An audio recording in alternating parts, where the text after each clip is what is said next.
আসসালামু আলাইকুম ওয়া রাহমাতুল্লাহি ওয়া বারাকাতুহু। বন্ধুরা সবাই কেমন আছেন? আশা করি আপনারা সকলেই ভালো আছেন। রিভিউ ফার্মাসিউটিক্যাল ড্রাগ চাই যে আপনারা সবসময় সুখী সুন্দর জীবনযাপন করুন, সুস্থ জীবনযাপন করুন। এজন্যই আপনাদের জন্য প্রতিনিয়ত রোগের জন্য বিভিন্ন ধরনের ভিডিও আমরা নিয়ে আসি। বেশিরভাগ ক্ষেত্রে যে সময় যেই রোগের প্রকোপটা বেশি থাকে আমরা সেই ধরনের ভিডিও কিন্তু আপনাদের সামনে নিয়ে আসার চেষ্টা করি।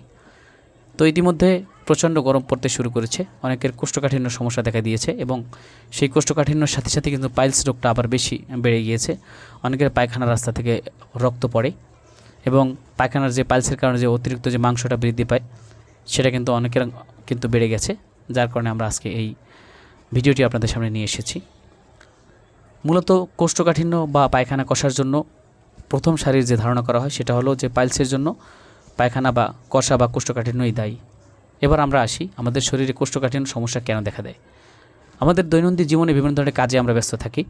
কেউ ড্রাইভিং করি, কেউ বা অফিসে দীর্ঘ সময় ধরে বসে থাকি, কেউ বা কাজের ব্যস্ততার কারণে সঠিক সময় খাবার অথবা পানীয় পান করতে পারি না, যার কারণে কোষ্ঠকাঠিন্য সমস্যাগুলো দায়ী থাকে। এবং আরও অনেকের বদ অভ্যাস রয়েছে, যেমন ধূমপান করা, অ্যালকোহলজনিত খাবার পান করা, তারপরে মদ্যপান করা, এই জাতীয় আরও যত সমস্যা রয়েছে। যেসব খাবার মূলত আমাদের শরীরের জন্য উপকার না, সেই জাতীয় খাবার যখন অনেকেই গ্রহণ করে তখন কোষ্ঠকাঠিন্য সমস্যা আস্তে আস্তে তীব্র আকার ধারণ করে এবং যখন দীর্ঘস্থায়ীভাবে কোষ্ঠকাঠিন্য সমস্যা হয় তখন আস্তে আস্তে কিন্তু পাইলসের দিকে বা অর্শ গেজ এই জাতীয় সমস্যা দেখা দেয়। তো মূলত আমরা এই কোষ্ঠকাঠিন্য থেকে কীভাবে মুক্তি পাবো? যদি আমরা কোষ্ঠকাঠিন্য থেকে মুক্তি লাভ করতে পারি তাহলে আশা করি পাইলসের সমস্যা আমাদের জীবন থেকে চলে যাবে। পায়খানার রাস্তায় অনেকের প্রচণ্ড পরিমাণ ব্যথা করে, যার এই সমস্যা রয়েছে সে বুঝতে পারে তার জীবন কতটাই কঠিন এবং তার এই ব্যথা কারো কাছে বলতেও পারে না এবং সহ্য করতেও পারে না, খুবই কষ্ট হয়। তো মূলত আপনাদের জন্য যে পরামর্শ, যাদের এই পাইলসের সমস্যা রয়েছে বন্ধুরা, অনেক সময় ধরে আপনারা দীর্ঘ সময় ড্রাইভিং করেন বা দীর্ঘ সময় ধরে চেয়ারে বসে কাজ করেন, চেষ্টা করবেন যে ফাঁকে ফাঁকে একটু উঠে দাঁড়াবার জন্য বা 5 মিনিট রেস্ট নেওয়ার জন্য। যদি হয় তাহলে খুব ভালো হয়। পাশাপাশি ধূমপান, অ্যালকোহল এবং মদ্য এই জাতীয় যদি কারো অভ্যাস থাকে সেগুলো ত্যাগ করবেন। যতই ব্যস্ত থাকুন না কেন সময় মতো খাবারটা খেয়ে নেবেন এবং খাবারের মেনুতে সবসময় শাকসবজি বেশি পরিমাণে রাখবেন। যেমন গরুর গোস্ত, আমরা যে সব গরুর গোস্ত খেয়ে থাকি, শহর অঞ্চলে সব গরুর গোস্ত খেয়ে থাকি, সেটা প্রচণ্ড পরিমাণে ব্রয়লার খাবার মিলানো হয়, যার কারণে গরুর গোস্ত থেকে আমাদের শরীরে বিভিন্ন ধরনের রেজিস্ট্যান্স হয়ে যায়। তার মধ্যে অন্যতম হলো গরুর গোস্ত। কিন্তু অনেকে যাদের কোষ্ঠকাঠিন্য সমস্যা রয়েছে, যদি আপনি গরুর গোস্ত খান সেক্ষেত্রে কিন্তু আপনার কোষ্ঠকাঠিন্যের সমস্যা আরও বেড়ে যাবে। তো এই জাতীয় খাবার যেগুলো খেলে আমাদের কোষ্ঠকাঠিন্য সমস্যা বেড়ে যায়, এগুলো আমরা ত্যাগ করব। পাশাপাশি আমরা খাবারের মেনুতে সবসময় সামুদ্রিক মাছ, তারপরে শাকসবজি, ফলমূল রাখার চেষ্টা করব। বিশেষ করে আঁশযুক্ত খাবার খাওয়ার চেষ্টা করব। পুঁই শাক, লাউ শাক, কদু শাক, এরপরে ডাঁটা শাক, পালং শাক, এই জাতীয় খাবার আমরা সবসময়, আল্লাহ পাক রব্বুল আলামিন যেই সিজনে যেই খাবারের প্রয়োজন প্রত্যেকটা জিনিসই আল্লাহ পাক রব্বুল আলামিন আমাদেরকে দিয়েছেন। অর্থাৎ আমাদের যেই সিজনে যেসব রোগ হয় সেই রোগ প্রতিরোধ করার জন্য আল্লাহ পাক রব্বুল আলামিন সেই সিজনে ফল ফলাদি, শাকসবজি বা ফলমূল যাই কিছু বলেন না কেন আল্লাহ পাক রব্বুল আলামিন দিয়েছেন। তো অবশ্যই আমরা, যদিও এটা ভিডিওর ভিতরে রিলেটেড না, তারপর আমি যেটা মনে করেছি যে পাইলস রোগটা মূলত কিন্তু এই কোষ্ঠকাঠিন্যর জন্যই দায়ী। সেজন্য আমি পাইলস সম্পর্কে বা কোষ্ঠকাঠিন্য বিষয়ে আপনাদেরকে প্রাথমিক একটি ধারণা দিয়ে নিলাম। তো আপনারা এই অনুযায়ী জীবন পরিচালনা করার চেষ্টা করবেন, অথবা যদি আপনি কোনো ডাক্তারের পরামর্শ অনুযায়ী ঔষধ সেবন করেন তার কাছ থেকে আপনি আপনার দৈনন্দিন রুটিনটা দয়া করে ঠিক করে নেবেন, তাহলে আশা করি পাইলস নামক এই কষ্টের জিনিস থেকে আপনারা মুক্ত পাবেন। তো এতক্ষণ তো আমরা কোষ্ঠকাঠিন্য সমস্যা নিয়ে আলোচনা করলাম। এবার আমরা আসি মূলত এই নরমানল ট্যাবলেটটি আমরা কী কাজ করবে। বন্ধুরা আপনারা জানেন যে পাইলস রোগের 1 নম্বর ওষুধ হলো নরমানল। আরও বিভিন্ন কোম্পানি বাংলাদেশে এই ট্যাবলেট উৎপাদন করে থাকে, তবে আমার কাছে রেনাটা কোম্পানির এই নরমানল ট্যাবলেটটি ভালো লেগেছে। মূলত প্রতিটি ট্যাবলেটের খুচরা মূল্য হলো 8 টাকা এবং একটি পাতার মূল্য হলো 80 টাকা। বাংলাদেশের যে কোনো ফার্মেসিতে আপনি পেয়ে যাবেন। তো ডাক্তারের পরামর্শ অনুযায়ী আপনি ট্যাবলেটটি সেবন করবেন। রোগের অবস্থা অনুযায়ী বিভিন্ন ধরনের ডোজ হয়ে থাকে, তো আমরা ডোজ এবং কতদিন খাবেন সব আমরা আলোচনা করব। সবাই সাথে থাকুন, ইনশাআল্লাহ বিস্তারিত জানতে পারবেন। মূলত নরমাল হচ্ছে ডায়োসমিন ও হেসপেরিডিনের ফিক্সড ডোজ কম্বিনেশন, অর্থাৎ 2টি ঔষধের বা 2টি উপাদানের সমন্বয়ে কিন্তু এই নরমানল ট্যাবলেটটি তৈরি করা হয়েছে। এটি মূলত ফিলোকোটেড ট্যাবলেট। এটি একটি ফ্লোবোটেনিক এবং রক্তনালী রক্ষাকারী ঔষধ। এটি নরএড্রিনালিন এর রক্তনালীর সংকোচন ক্ষমতার প্রভাব দীর্ঘায়িত করে, ভেনাস টোনে বৃদ্ধি করে এবং ব্লাড ভেনাস স্টেসিস হ্রাস করে। এটি শ্বেত রক্তকণিকার সংযুক্তি চলাচল এবং সক্রিয়তাকে প্রতিহত করার মাধ্যমে মাইক্রোসার্কুলেটরি স্তরের প্রদাহকে প্রশমিত করে।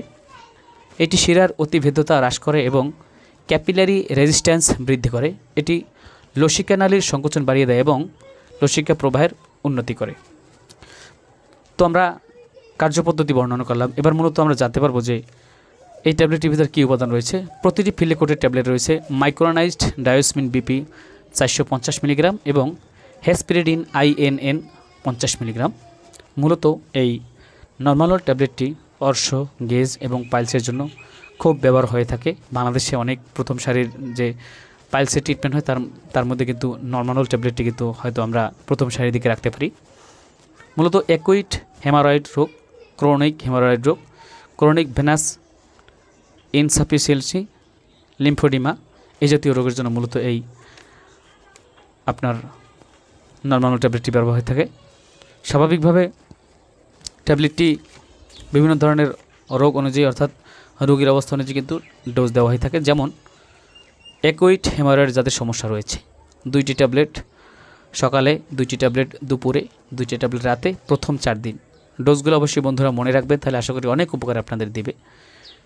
এরপরে যাদের আবার পরবর্তী ডোজটা হলো প্রথম সকালে 2টি ট্যাবলেট এবং রাতে 2টি ট্যাবলেট পরবর্তী 3 দিন। এরপর যাদের মেনটেন্যান্স ডোজ অর্থাৎ যদি প্রয়োজন হয় প্রতিদিন, যদি আপনার দীর্ঘস্থায়ী যদি দরকার হয় সেক্ষেত্রে 1টি ট্যাবলেট সকালে এবং 1টি ট্যাবলেট রাতে 2 মাস সেবন করার চেষ্টা করবেন। ক্রনিক হেমারয়েড যাদের সমস্যা রয়েছে 1টি করে ট্যাবলেট সকালে এবং 1টি ট্যাবলেট রাতে 2 থেকে 3 মাস সেবন করবেন। যাদের ক্রনিক ভেনাস ইনসাফিসিয়েন্সি রয়েছে 1টি করে ট্যাবলেট সকালে এবং 1টি করে ট্যাবলেট রাতে 2 মাস। লিম্ফোডিমা যাদের সমস্যা রয়েছে 1টি ট্যাবলেট সকালে এবং 1টি ট্যাবলেট রাতে 6 মাস। এটা এই ডোজের যে চার্টটা আমরা বললাম, আপনি যদি বুঝতে কষ্ট হয় সোজাসুজি ডাক্তারের কাছে চলে যাবেন, ডাক্তারের পরামর্শ অনুযায়ী আপনার রোগের কথা বলবেন এবং আপনার ডোজটা খুব ভালোভাবে বুঝে নেবেন। যদি আপনি এলোমেলো ডোজ গ্রহণ করেন সেক্ষেত্রে কিন্তু উপকারের পরিমাণ একেবারেই কম। তো অবশ্যই চেষ্টা করবেন ডাক্তারের পরামর্শ অনুযায়ী সঠিক ডোজটা বুঝে নিতে, ঔষধটি সেবন করার জন্য। পার্শ্ববর্তীর ক্ষেত্রে যেটা হয়েছে যে কিছু কিছু ক্ষেত্রে মৃদু গ্যাস্ট্রো ইন্টেস্টাইনাল এবং অটোনমিক ডিসঅর্ডার লক্ষ্য করা যায়। এসব ক্ষেত্রে চিকিৎসা বন্ধ করার কোনো প্রয়োজন নেই, কয়েকদিন সেবন করার পরে আস্তে আস্তে ঠিক হয়ে যাবে। স্বাভাবিকভাবে প্রতি নির্দেশনা এখনও ওষুধের কোনো তথ্য পাওয়া যায়নি। গর্ভাবস্থায় এবং স্তন্যদানকালে এটা সেবন করা যাবে কিনা। গর্ভাবস্থায় প্রাণীদেহে পরীক্ষামূলক পর্যবেক্ষণে কোনো টেরাটোজেনিক প্রভাব পরিলক্ষিত হয়নি এবং এখন পর্যন্ত মানুষের উপর কোনো ক্ষতিকর প্রভাব পরিলক্ষিত হয়নি। তাহলে আমরা গর্ভাবস্থায় ওষুধটি সেবন করতে পারবো ইনশাআল্লাহ। স্তন্যদানকালে মাতৃদুগ্ধের নিঃসরণের সম্পর্কে তথ্য না থাকায় চিকিৎসা চলাকালীন সময় স্তন্যদান নিষেধ, অর্থাৎ গর্ভাবস্থায় ব্যবহার করা ঠিক যাবে, কিন্তু যেসব মায়েরা বাচ্চাকে বুকের দুধ দিচ্ছেন তারা না সেবন করাই উত্তম। অন্যান্য ঔষধের সাথে এখনও কোনো পার্শ্ব প্রতিক্রিয়ার খবর এখনও পাওয়া যায়নি। তো বন্ধুরা, এই নরমানল ট্যাবলেটটি খুবই কার্যকারী এবং খুবই উপকারী। যারা ইতিমধ্যে সেবন করেছেন তারা বুঝতে পেরেছেন। যদি নরমানল সম্পর্কে যদি অন্য কোনো প্রশ্ন থাকে তাহলে আমাদেরকে কমেন্ট বক্সে জানাবেন, ইনশাআল্লাহ আমরা সাধ্য অনুযায়ী উত্তর দেওয়ার চেষ্টা করব।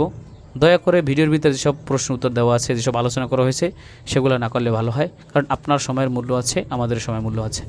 আমাদের সাথে যদি কথা বলতে চান, যা আমাদের সাথে যদি আলাপ করতে চান, সেক্ষেত্রে ডিসক্রিপশন বক্সে আমাদের নাম্বার দেওয়া থাকবে। ওই নাম্বারে সকাল 10টা থেকে দুপুর 1টা পর্যন্ত আমাদের সাথে ফোন করতে পারেন। ইনশাআল্লাহ আপনাদের পরামর্শ দেওয়া হবে ইনশাআল্লাহ। যারা তখন সাথে ছিলেন, থ্যাংক ইউ সো মাচ। আমাদের সাথে যদি ফেসবুকে যুক্ত হতে চান, রিভিউ ফার্মাসিউটিক্যাল ড্রাগ নামে পেজ রয়েছে, সেখানে যুক্ত হতে পারেন এবং আপনার যে কোনো সমস্যা আমাদেরকে বলতে পারেন। আমরা ফেসবুকে নিয়মিত ভিডিও আপলোড দিয়ে থাকি। তো সবাই ভালো থাকবেন, সুস্থ থাকবেন। যদি ভিডিওটি ভালো লেগে থাকে লাইক, কমেন্ট, শেয়ার করতে ভুলবেন না। অত্যন্ত গুরুত্বপূর্ণ এবং খুবই উপকারী। হয়তো আপনার যদি এই একটা শেয়ার দ্বারা কোনো ব্যক্তি ঔষধ সেবন করে উপকার পায়, সেক্ষেত্রে হয়তো দোয়া পাবেন, অনেক সওয়াবের অধিকারী হবেন।